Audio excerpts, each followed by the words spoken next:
Le 6 juillet 2021, Nabila et Thomas Vergara ont réalisé leur conte de fées. Le couple s'est marié pour la deuxième fois au château de Chantilly lors d'une cérémonie grandiose. Pour l'occasion, la jolie brune de 29 ans était vêtue d'une robe de princesse, réalisée sur mesure par Jean-Paul Gaultier.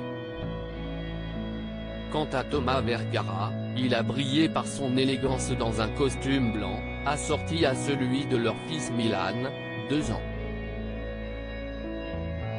Seules des personnalités triées sur le volet ont pu assister à ce grand jour et festoyer auprès de Nabila et son mari, dont le chanteur Bilal Hassani, l'ami Cyrus Mittenard accompagné de son chéri Diego El Glaoui ou encore des footballeurs. Mais ce qu'on ne savait pas, c'est qu'un visage phare du paysage audiovisuel avait également reçu son précieux carton d'invitation. Il s'agit de Cyril Hanouna.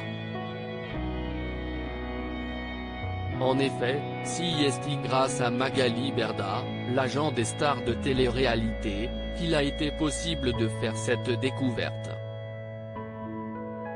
Des mois après le mariage, celle qui a récemment vécu un drame a partagé un montage de 2 photos sur lesquelles on y voit très clairement l'animateur de Touche pas à mon poste. Dans un beau costume noir, il y félicite avec complicité Thomas Vergara. Voir notre diaporama. Jusqu'à présent, Cyril Hanouna s'était bien gardé de confier qu'il s'était rendu à l'union de ce dernier avec Nabila.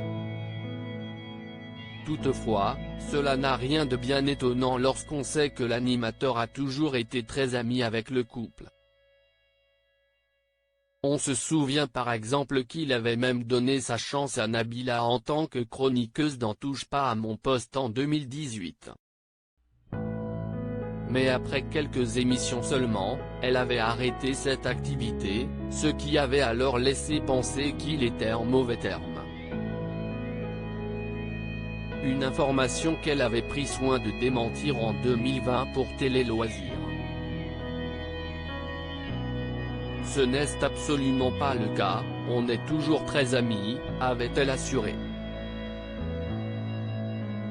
Et d'ajouter, c'est une personne très naturelle qui s'en fout des critiques et je garde un super souvenir de mes passages dans son émission.